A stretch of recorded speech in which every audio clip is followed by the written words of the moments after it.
So today we are going to dive into the mentality and the thinking of, and let's say, a blossoming entrepreneur, what's happening, the challenges, how to bring the idea together, and let's say how to discuss the long business term plan. Guillaume, could you please introduce yourself and what is exactly happening with your business? All right, sure. My name is Guillaume Sauvé. I'm in Montreal, Canada, so it's really cold out here. And as I was telling you before, my long-term vision is pretty much like my lifelong. Like that's the level I'm thinking at, and that is to help the world fall in love with fear. That's what I had to do for myself to get to where I am. That's what I have to continuously do to move forward. I just want to help bring that joy to other people.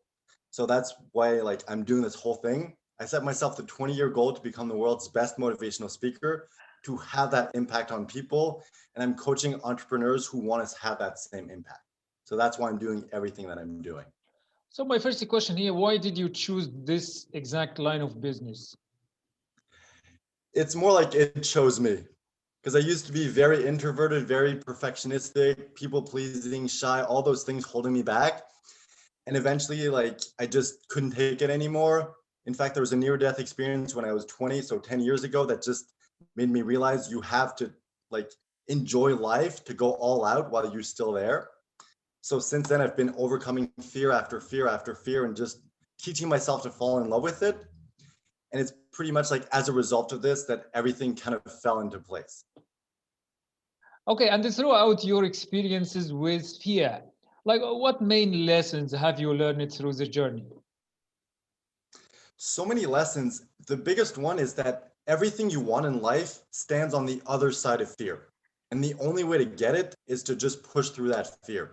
Even if it is terrifying in the moment, when you look back, you're always realizing, oh, it's not as bad as I thought it was. And it just feels so good, that sense of accomplishment and pride that you get after overcoming the fear. It's like an addicting feeling almost.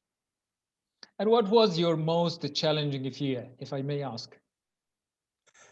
Um, I had a few that I really struggled with. One was because something happened when I was young. This girl basically rejected me in front of the entire class. So because of that, it conditioned me to be afraid of approaching women. So that held me back for a very, very long time.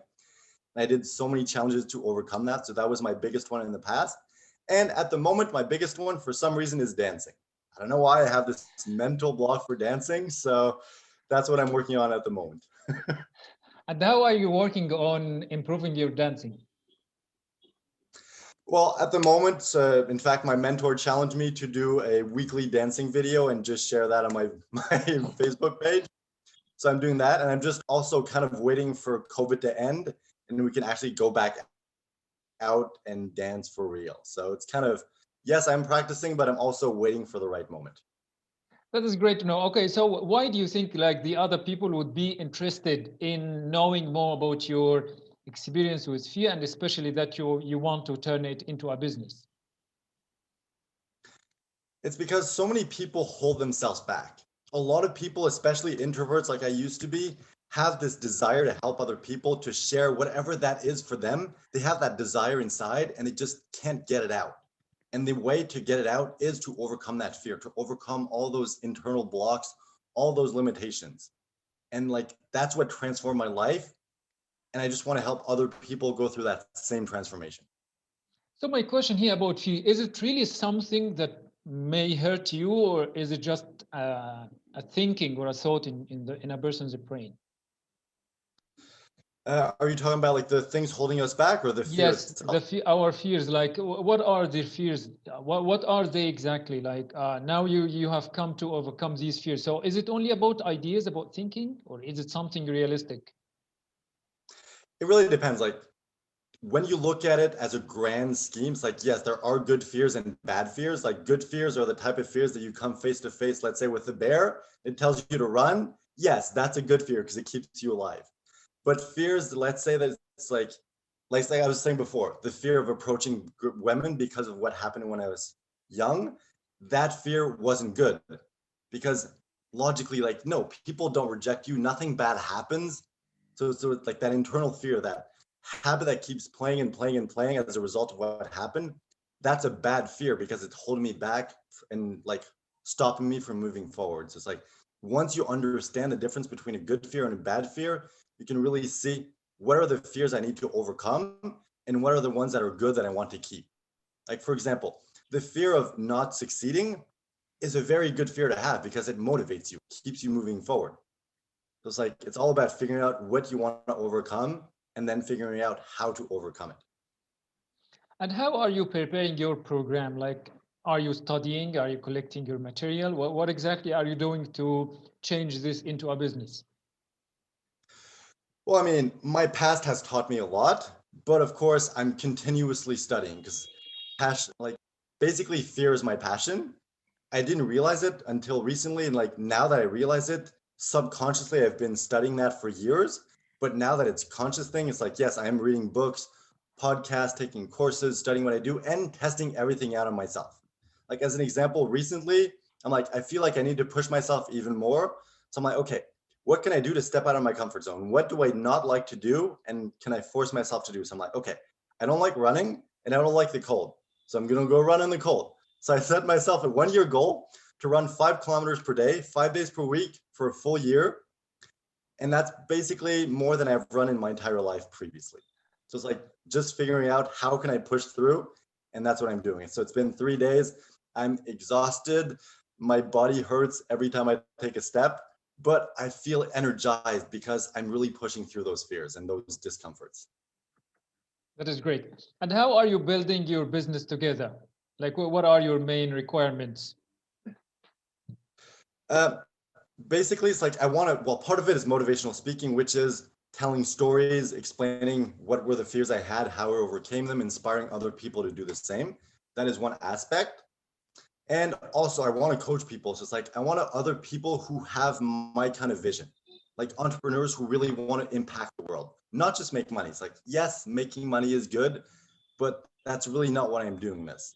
There's so many easier ways to make money, and it's not about money for me. It's just about impacting people, having that influence on the world, and just helping as many people as I can. So that's really my mindset at the moment.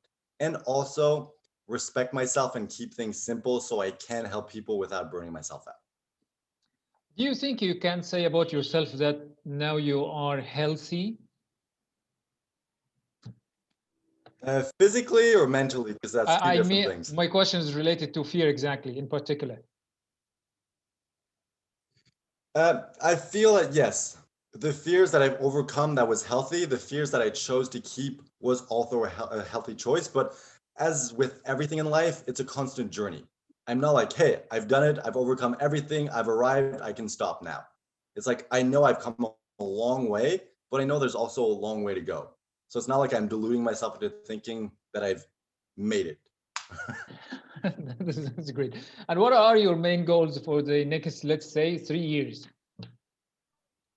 3 years, I don't know. I planned out the year. So the year, my goals are there's one monetary goal, $100,000. However that comes about, like, yes, through coaching, motivational speaking, whatever that is, I'm open to different things. The other is having the impact. So I want to reach 1 million people this year. I'm doing a few different things like motivational speaking, reaching out to different audiences, creating content, helping people, coaching. But the biggest thing is I'm co-creating a show with 3 other coaches. And our aim is to do just that, reach 1 million people this year. So those are my 2 biggest goals this year. And also, keep overcome my fears all the time, which is a constant life goal for me. That is great. What would you like to tell people today? It's really just what I shared before, that what you want, what you really want in life is hidden behind your fears. And the only way to get that thing is to push through those fears. Even like if it's uncomfortable in the moment, you're going to look back at yourself and be so proud. Like the way I look at it is I don't want to get to the end of my life and look back and regret not doing things. I prefer failing, looking ridiculous, making tons of mistakes than getting to the end and having that regret. So that's really like the message I want to try to get out to people. That is more than a message, but that is more than an inspiration itself. You are a role model, Guillaume. Thank you so much for these great ideas indeed. Ah, thank you.